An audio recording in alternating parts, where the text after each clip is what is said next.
Lucas, capítulo 15, verso 4. Que homem dentre vós, com 100 ovelhas, perdendo uma delas, não deixa as 99 atrás no ermo e vai em busca da perdida até achar. E quando a tiver achado, ele a põe sobre os seus ombros e se alegra. E ao chegar a casa, convoca seus amigos e seus vizinhos, dizendo: Alegrai-vos comigo, porque achei a minha ovelha que estava perdida. Eu vos digo que assim haverá mais alegria no céu por causa de um pecador que se arrepende do que por causa de 99 justos que não precisam de arrependimento. Lucas, repito, 15, verso 4 até o verso 7. Eu estou utilizando uma Bíblia tradução do Novo Mundo das Escrituras Sagradas. Gente, muito obrigado aí quem está seguindo a gente. Hoje eu vi, assim que entrei, que tinha entrado uma nova seguidora, Patrícia Ribeiro. Patrícia, que você goste, que você curta, que você comente, que deixe seu like, que compartilhe. Se você achar que esse conteúdo agrega, para que o YouTube possa entender que o nosso conteúdo tem valor e possa partilhar para mais pessoas. Nós estamos citando a tradução do Novo Mundo das Escrituras Sagradas, ou a Bíblia, porque os 4 evangelhos, eles são chamados canônicos. São canônicos porque são os evangelhos oficiais. Quando a igreja resolveu, o Império Romano resolveu deixar o cristianismo como se fosse a religião oficial, então todas as comunidades cristãs, e havia muitas, centenas, foram convocadas junto a seus bispos para que trouxessem naquele concílio os seus evangelhos. E ali 4 de centenas e centenas de evangelhos, de centenas e centenas de comunidades cristãs foram colocados no cânon oficial. E todas as outras comunidades que eram mais pobres e que não tinham condições de registrar os seus livros foram imediatamente perseguidas. Então, foi assim que esses evangelhos que nós estamos utilizando se tornaram populares e centenas de outros não. É interessante notar que a língua dos apóstolos de Jesus e do próprio Jesus era aramaico. O mais que pudesse pularia para o hebraico. Mas os evangelhos, eles foram traduzidos, eles estão escritos em grego.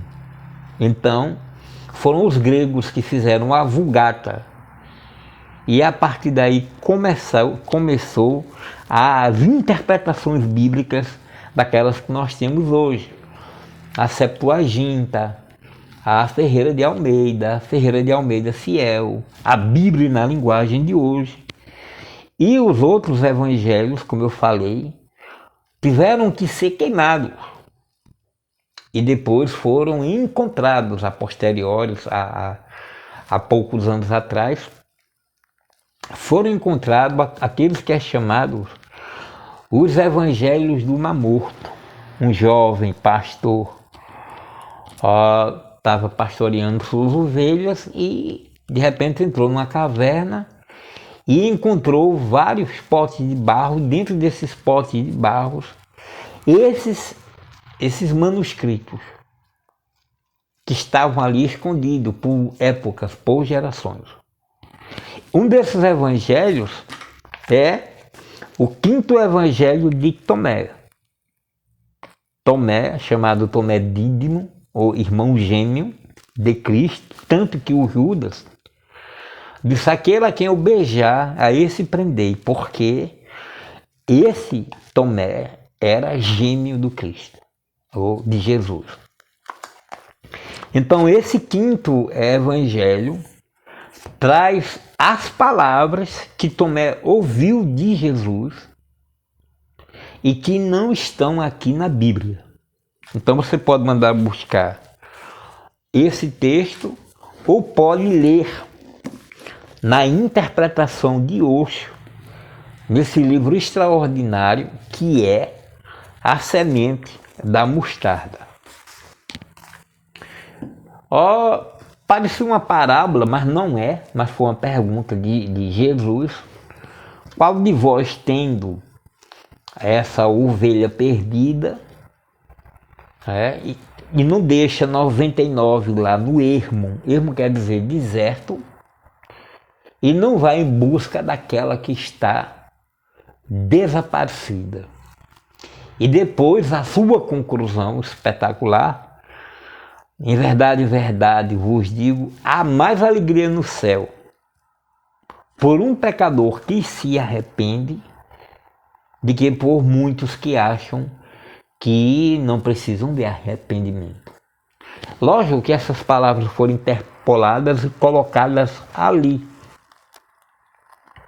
E hoje fazem a alegria dos Malafaias, dos Edir Macedos da vida. Porque se você pegar um livro, que é um livro espetacular, chamado Dogma e Ritual de Alta Magia, escrito por nada mais, nada menos do que Eliphas Levi, você vai entender que o Regnum Dei, ou o Reino de Deus, tem a ver exatamente com a magia. Os grandes sacerdotes eram levados a essas tumbas egípcias ou a locais ermos para passar por essas iniciações de magia, em que, a partir daí, ele poderia fazer o que nós chamamos de milagres, como andar sobre as águas, transformar água em vinho, etc. Isso está exatamente dentro da tradução de magia, porque isso responde com propriedade a pergunta: por que Jesus foi visitado por 3 reis magos? Aqui no Nordeste está uma confusão enorme, porque a gente não diz magro, a gente diz mago. Então esses 3 reis magos são 3 cabamagos compridos.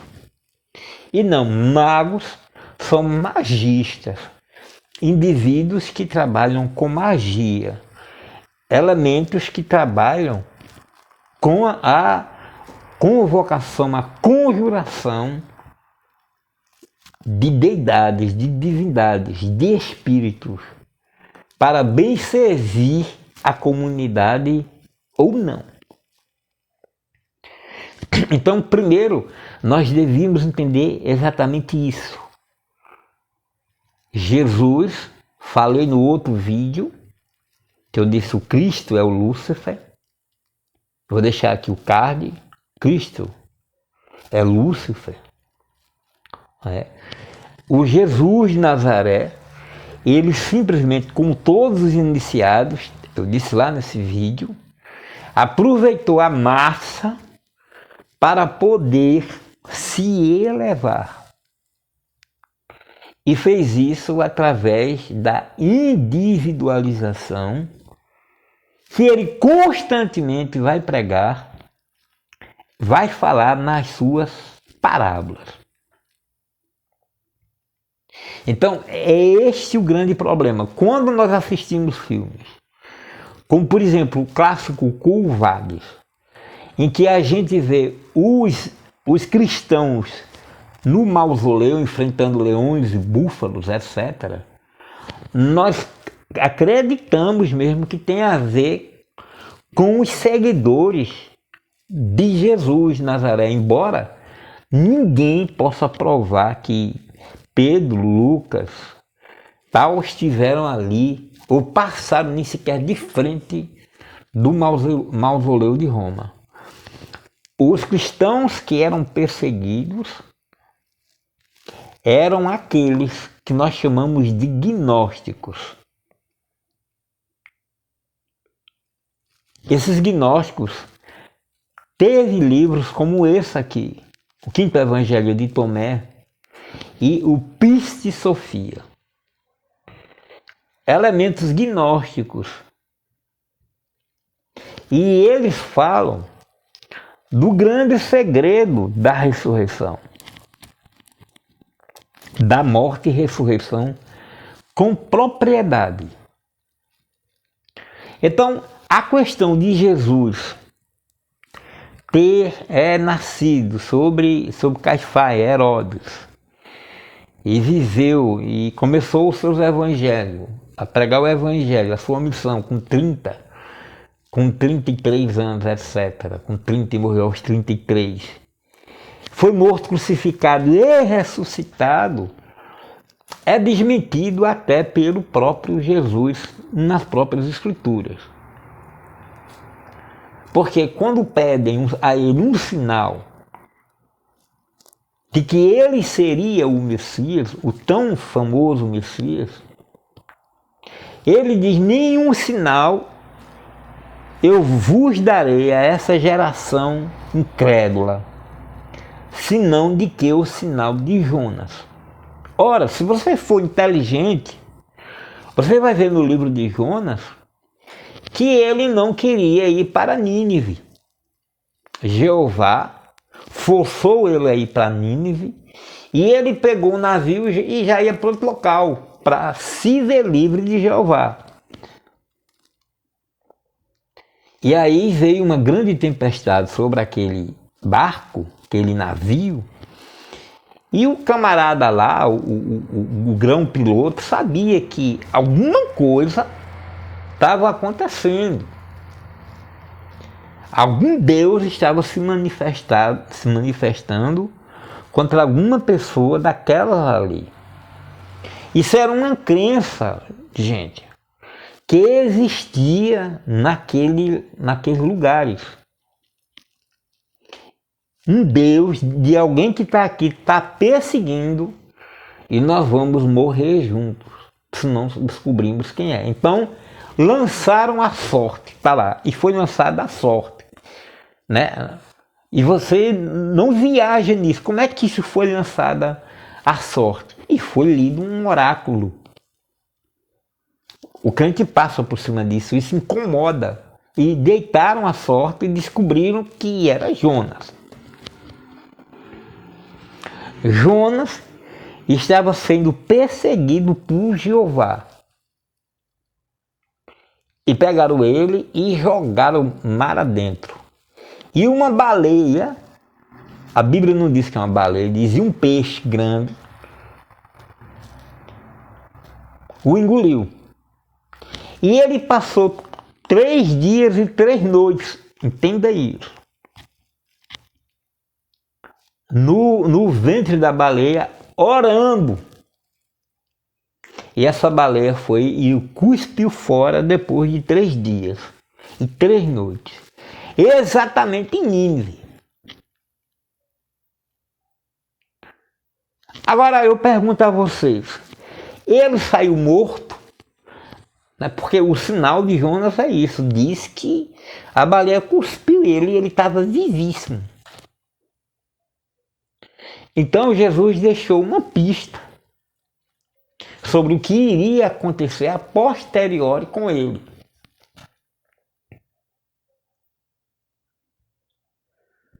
Então, eu recomendo Jesus viveu na Índia. E Jesus a conspiração. É importante que você leia primeiro Jesus viveu na Índia e a posteriori Jesus a conspiração. A partir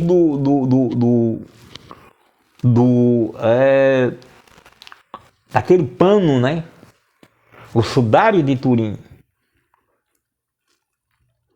que guardou o corpo de Jesus durante o seu período de morte, no caso, os 3 dias e 3 noites, esse pano foi dado pelo próprio Jesus a um rei na Arábia. E depois, quando os templários invadiram aquela região, levaram o sagrado Turim, o sudário de Turim. E a igreja tinha como sua relíquia mais sagrada a prova concludente de um artefato que guardou Jesus de Nazaré. Só que isso nunca tinha sido tocado por cientistas, por fotógrafos. E aconteceu isso. Então esses autores do livro Jesus Veio na Índia e Jesus a Conspiração tiveram acesso direto a esse santíssimo sudário, a essa grande relíquia da igreja, e chegaram à conclusão de que o indivíduo que estava ali, né, houve marcas de sangue, etc. e tal, quando ele foi desembrulhado dali, ele estava ferido, mas vivo. Né? Então existe toda aquela história lá, que as mulheres levaram ervas para embalsamar, etc. e tal. Então é aí que acontece toda a questão da farsa, né? Da ressurreição de Jesus de Nazaré. E o livro Jesus Veio na Índia e a posteriori Jesus a Conspiração vai dizer que ele, que o seu túmulo encontra-se até os dias de hoje, numa cidade chamada Caxemira, e que ele teria morrido com 94 anos, inclusive o túmulo de Moisés está lá guardado por esses guardas especiais de relíquias sagradas.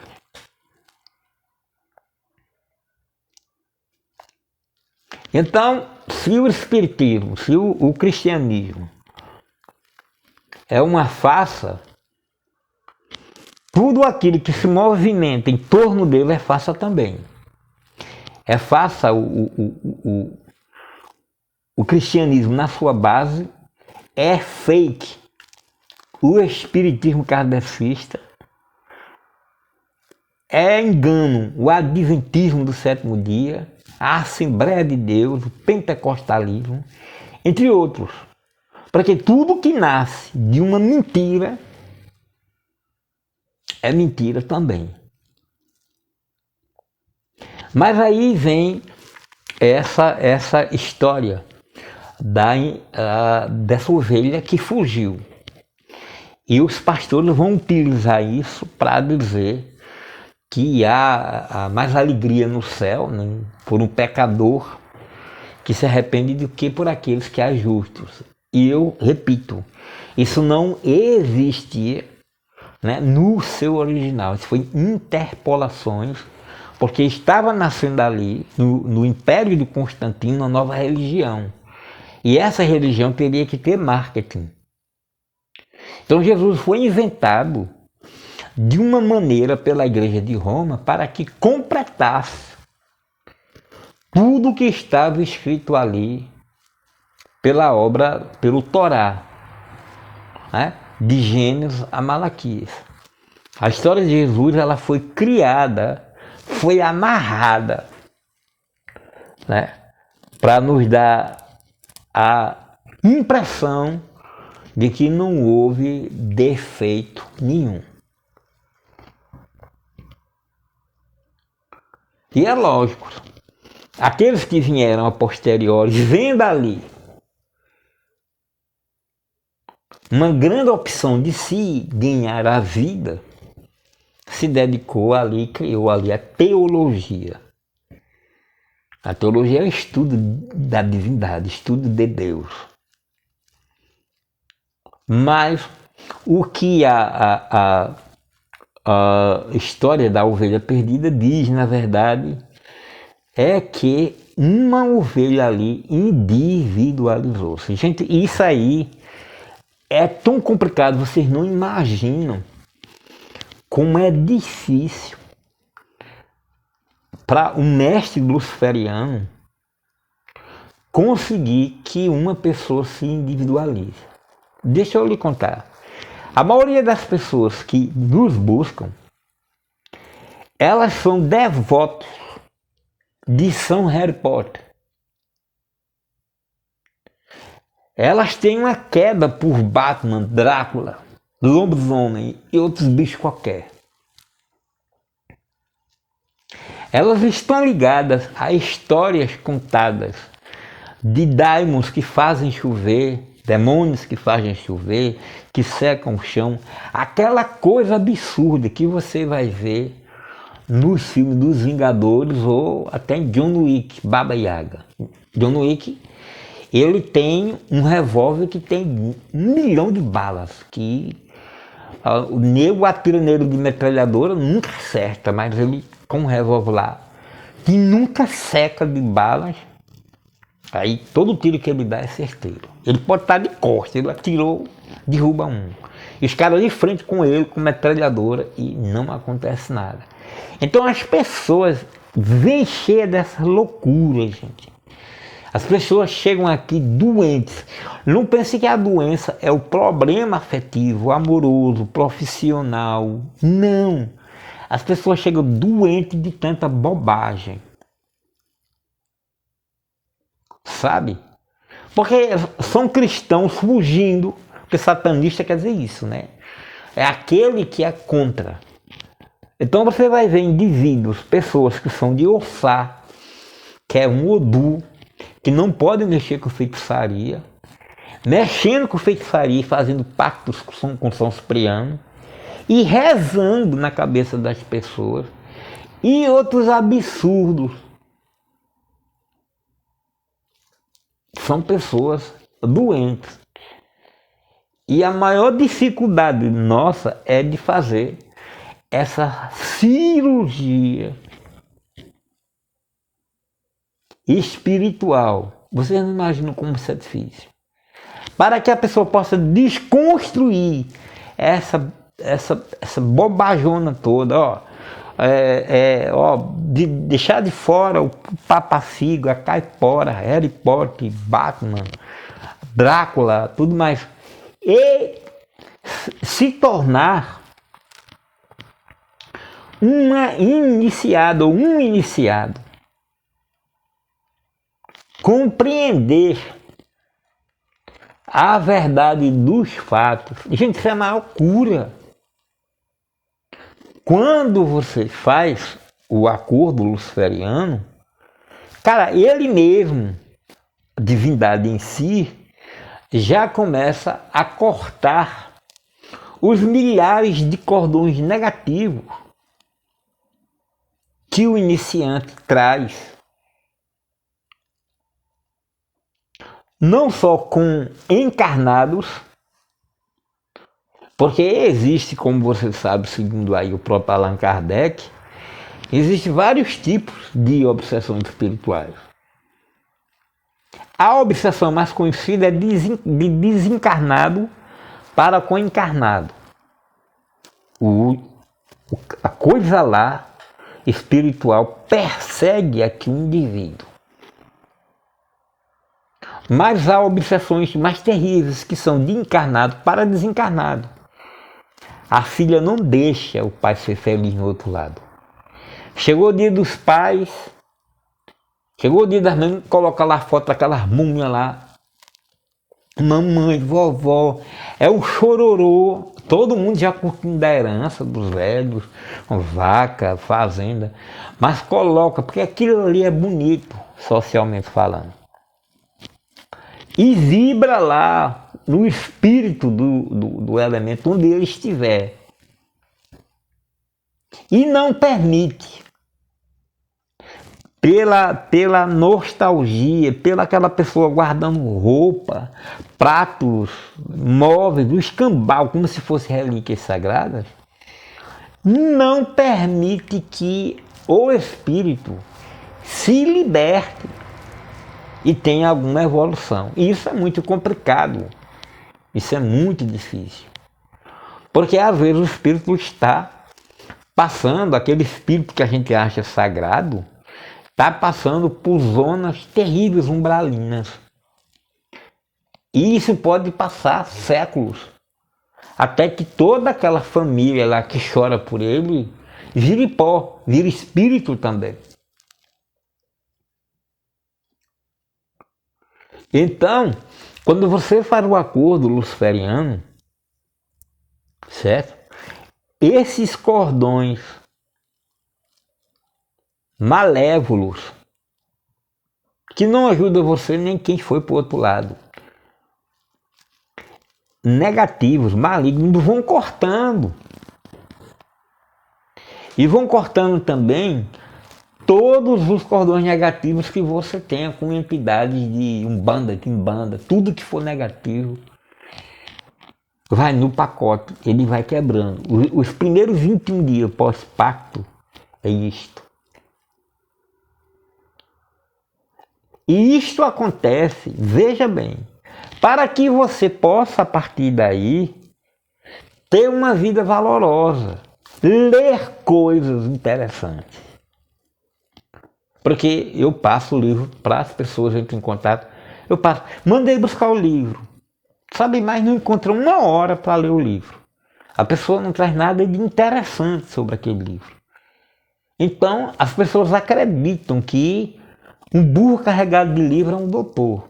Não, o fato de ter o livro, você já sabe, conhece. Tem um indivíduo aqui que a vontade dele era comprar tudo que era livro meu. Depois ele olhava, dava aquela olhadinha por cima e passava de graça, dava e tal. Porque as pessoas acham que pegando o livro vão ter a experiência do mestre. E isso não acontece, que o mestre leu o livro. Vivenciou o que pôde daquele livro. Ganhou a experiência, porque conhecimento não é a leitura. É a vivência. É o dia a dia.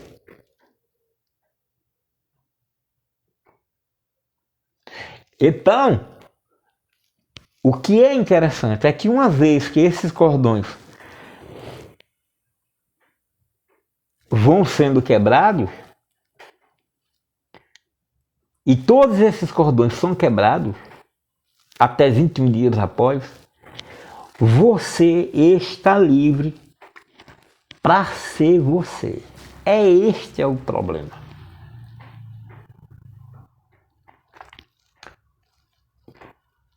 Do livro Nome da Rosa,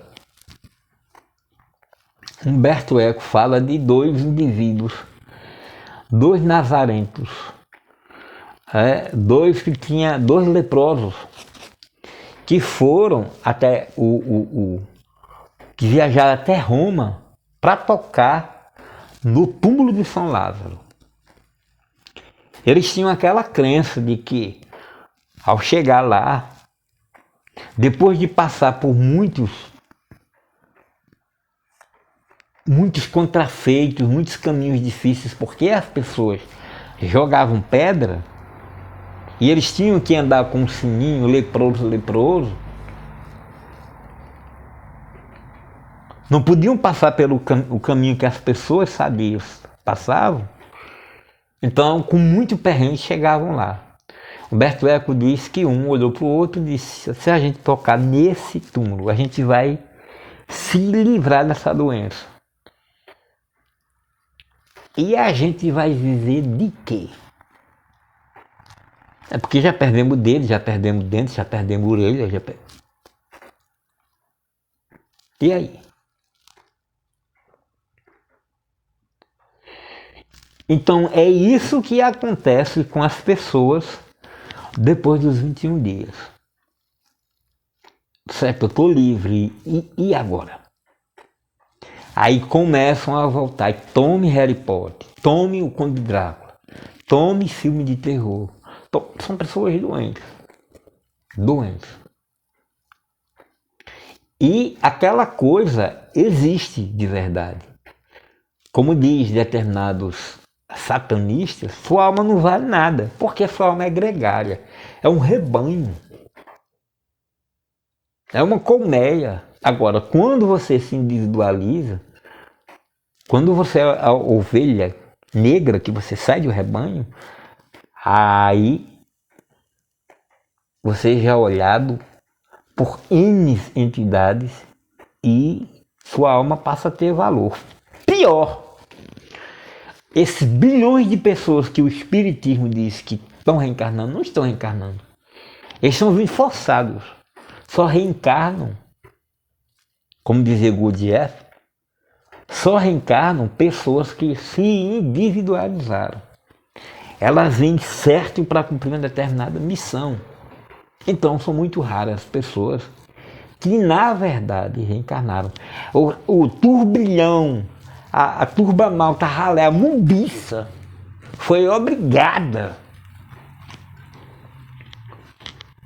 a estar aqui. Então um Buda que reencarna um Luther King, Nelson Mandela reencarna, Francisco reencarna. Mas a grande multidão que você vê aí, e enquanto permanecer ali, socado dentro do espiritismo, socado no assembleísmo, socado sabe, na porra toda, onde tem milhares de pessoas. Por isso que é muito difícil um filho do santo se tornar luciferiano. Pelo menos aqui eu não permito.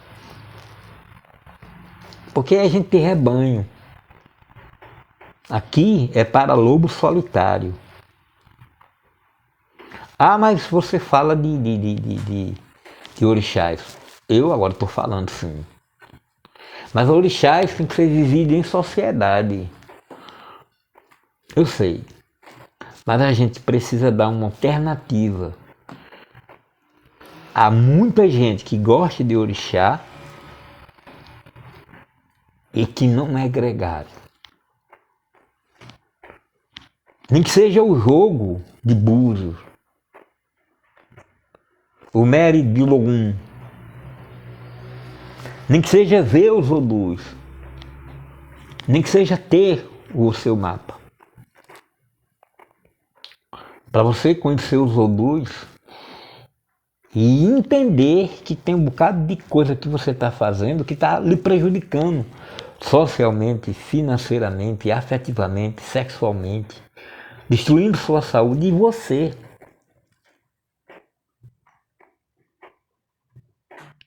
Você precisa saber o que é o Ori, o que é a sua cabeça, você precisa saber. E então, dentro do luciferianismo, a gente engloba assim, tudo que for fazer bem ao ser humano, a gente está estudando sim. Bhagavad Gita, o Srimad Bhagavata, o Pis Sofia, o Quinto Evangelho de Tomé, os odus africanos, tudo que for fazer bem a alguém, a gente faz. E eu espero, sinceramente, que os luciferianos entendam isso. Se você é da luz, se você escolheu a luz, pare com essas porcarias de filme de terror, esse Harry Potterismo, esse lombisomismo, sabe? Essa coisa sobrenatural. Principalmente se você tem irmão, filho, criança, cachorro. Não atraia essas coisas para você. Vá se desfazendo disso. Já disse, o grande iniciador de Paulo, de Tomé, de Buda, de Arjuna, de Francisco de Assis, foi o grande arcanjo que nós chamamos de Lúcifer. Até do próprio Jesus. Então, isso é tão difícil, gente, de passar. Mas não é difícil porque é difícil. É porque existe uma barreira, sabe? As pessoas estão lá agarradas. Não, se eu soltar aqui, cara, você está morrendo. Você está de pau mole. Você é uma mulher bonita e ninguém olha para você. Cara, você está desempregado. Você não está pagando suas contas.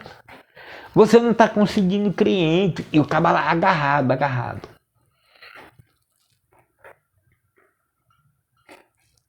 Ah, se fuder, né? Fica muito complicado. Então, é isto. A história da ovelha perdida fala da individualização. Agora você vai fazer o quê quando conseguir chegar no túmulo de Lázaro?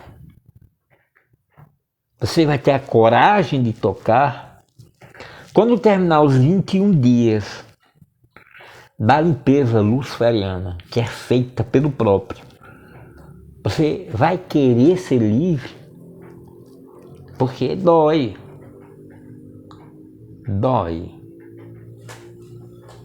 Ser livre, ser único, se tornar uma alma. Ter o direito de reencarnar em vez de voltar a pulso. Não é fácil, não. Então, oxalá, eu digo para vocês, sinceramente, eu desejo que vocês sejam aquela ovelha negra, a ovelha perdida, aquela que deixou o rebanho para trás e fez o pastor notar ela. Porque enquanto ela estava ali no meio do rebanho, eu tinha assim, tudo igual, tudo ovelha. Mais uma que escapole, e tem aquela que escapole 3, 4 vezes. Aquela é que vale alguma coisa.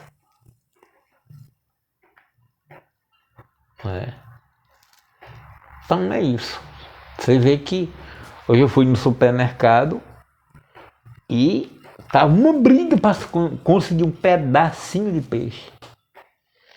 Peixe tem todo dia, mas só hoje estava aquela briga. Como assim? Espírita, budista, protestante, protestantólico, católico. Todo mundo irmanado numa só causa. Comer peixe amanhã, que é a força da tradição cristã. Como assim? Como assim? Pois é. Então, ser único, né? A gente respeita. Se for para comer peixe, a gente come. Amanhã é sexta-feira, eu tô fazendo isso aqui no meio da madrugada. Você pode sim respeitar todas as tradições, mas você vai saber que é uma tradição. Não é porque é pecado, é uma tradição. Você respeita, você se veste branco, você come peixe. Mas não é porque se não fizer vai para o inferno. É diferente.